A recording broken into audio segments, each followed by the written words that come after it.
ಬೆಂಗಳೂರಿನ ವಿದ್ಯುತ್ ಗುತ್ತಿಗೆದಾರರು ಹಾಗೂ ಮನೆ ಕಟ್ಟಿ ವರ್ಷವಾದರೂ ಕೂಡ ವಿದ್ಯುತ್ ಸಂಪರ್ಕ ಸಿಗದವರು ದಯಾಮರಣಕ್ಕೆ ಅನುಮತಿಯನ್ನು ಕೋರಿ ಪ್ರಧಾನಿ ಹಾಗೂ ರಾಷ್ಟ್ರಪತಿಗಳಿಗೆ ಪತ್ರವನ್ನು ಬರೆದಿದ್ದಾರೆ. ಕಳೆದ 10-11 ತಿಂಗಳಿಂದ ಗ್ರಾಹಕರಿಗೆ ವಿದ್ಯುತ್ ಸಂಪರ್ಕ ಸಿಗ್ತಾ ಇಲ್ಲ. ಮತ್ತೊಂದು ಕಡೆ ಗುತ್ತಿಗೆದಾರರಿಗೆ ಕೆಲಸ ಇಲ್ಲ. ಈ ಹಿನ್ನೆಲೆಯಲ್ಲಿ ಜೀವನ ನಡೆಸೋದಕ್ಕೆ ಕಷ್ಟವಾಗ್ತಾ ಇದೆ ಅಂತ ದಯಾಮರಣ ಪತ್ರ ಮುಖೇನ ಆಂದೋಲನ ಶುರು ಮಾಡಿದ್ದಾರೆ.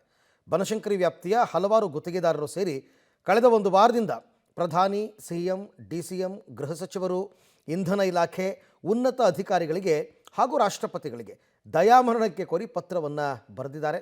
ಕಾರಣ ಇಷ್ಟೇ, ಕಳೆದ 11 ತಿಂಗಳಿಂದ ಗ್ರಾಹಕರಿಗೆ ವಿದ್ಯುತ್ ಸಂಪರ್ಕ ಸಿಗ್ತಾ ಇಲ್ಲ, ಗುತ್ತಿಗೆದಾರರಿಗೆ ಕೆಲಸ ಇಲ್ಲ, ಮೇಸ್ತ್ರಿಗಳಿಗೆ. ಮತ್ತು ನಾವು ಜೀವನ ಮಾಡೋದು ಹೆಂಗೆ?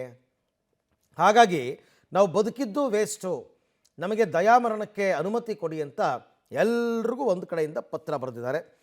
ಇದನ್ನು ಸರ್ಕಾರ ಬಗೆಹರಿಸಬೇಕಾಗಿತ್ತು.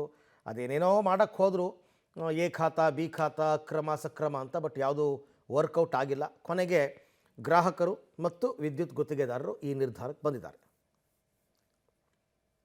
ನಮಸ್ಕಾರ. ಕರ್ನಾಟಕ ರಾಜ್ಯ ಅನುಮತಿ ಪಡೆದ ವಿದ್ಯುತ್ ಗುತ್ತಿಗೆದಾರ ಸಂಘದ ಸದಸ್ಯನಾಗಿ ನನ್ನ ಹೆಸರು ಉಮೇಶ್ ಅಂತ ಬನಶಂಕರಿ ಉಪಸಮಿತಿಯಿಂದ ಮಾತಾಡ್ತಾ ಇದ್ದೀನಿ. ನಮ್ಮದು ಏನು ಇವತ್ತಿನ ಪರಿಸ್ಥಿತಿ, ಬೆಸ್ಕಾಂನವ್ರು ನಮಗೆ ವಿದ್ಯುತ್ ಸಂಪರ್ಕ ಕೊಡ್ತಾ ಇಲ್ಲ, ಅದ್ರ ಬಗ್ಗೆ ನಾನು ಮಾತಾಡಲಿಕ್ಕೆ ನಾನು ಮನವಿ ಕೊಡ್ತಾ ಇದ್ದೀನಿ. ಮಾನ್ಯ ಮುಖ್ಯಮಂತ್ರಿಯವರಿಗೆ ಹಾಗೂ ನಮ್ಮ ವಿದ್ಯುತ್ DT ಸಾಹೇಬರಿಗೆ ಹಾಗೂ ನಮ್ಮ ವ್ಯವಸ್ಥಾಪಕ ನಿರ್ದೇಶಕರಾದಂಥ MD ಅವರಿಗೆ ಈ ಮೂಲಕ ಕೇಳ್ಕೊತಾ ಇದ್ದೀನಿ. ಸ್ವಾಮಿ, ನಾವು ನಿಮ್ಮ ಆದೇಶ 4/4/2025 ದಿವಸ ನಿಮಗೆ ಒಂದು ಆದೇಶ ಕೊಡ್ತೀರಿ.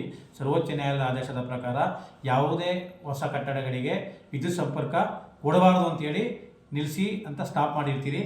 ಅದು ಹಿಂದೆ ದಿವಸ ಅಂದರೆ ಹಿಂದೆಗಡೆ ನಾವು ಜನವರಿ, ಮಾರ್ಚ್ ಇರ್ಬೋದು, ಫೆಬ್ರವರಿ ಇರ್ಬೋದು, ಜನವರಿ ಇರ್ಬೋದು, ಡಿಸೆಂಬರ್ ಇರ್ಬೋದು, ನವೆಂಬರ್ ಇರ್ಬೋದು, 4/4/2025 ಹಿಂದೆಗಡೆ ನಾವು ನೀವುಗಳೇ ಬಂದು ನಾವು ಅರ್ಜಿ ಸಲ್ಲಿಸ್ತೀವಿ ಗ್ರಾಹಕರ ಮುಖಾಂತರ. ನೀವುಗಳೇ ಬಂದು ಸ್ಪಾಟ್ ಇನ್ಸ್ಪೆಕ್ಷನ್ ಮಾಡಿ ಎಸ್ಟಿಮೇಟ್ ಮಾಡ್ತೀರಾ. ಅದಾದ ನಂತರ ಪವರ್ ಸೆಂಕ್ಷನ್ ಆಗುತ್ತೆ. ಅದಾದ ಸಾಲ ಸೋಲ ಮಾಡಿ ಗ್ರಾಹಕರು ಕೂಡ DD ಮುಖಾಂತರ ನಿಮ್ಮ ಮಂಡಳಿಗೆ ಹಣ ಸಂದಾಯ, ಠೇವಣಿ ಸಂದಾಯ ಮಾಡ್ತೀವಿ, ಎಲ್ಲ ಮಾಡಿಸ್ಕೊತೀರಾ. ಈಗ ಎಲ್ಲ ಮಾಡಿದಂಥ 4/4/2025 ಆದೇಶನ ಕಟ್ಟುನಿಟ್ಟಾಗಿ ಪಾಲಿಸಬೇಕು ಅಂತೇಳಿ ಎಲ್ಲ ನಿಲ್ಲಿಸಿ ಸ್ಟಾಪ್ ಮಾಡಿ ನಿಲ್ಲಿಸಿರ್ತೀರ.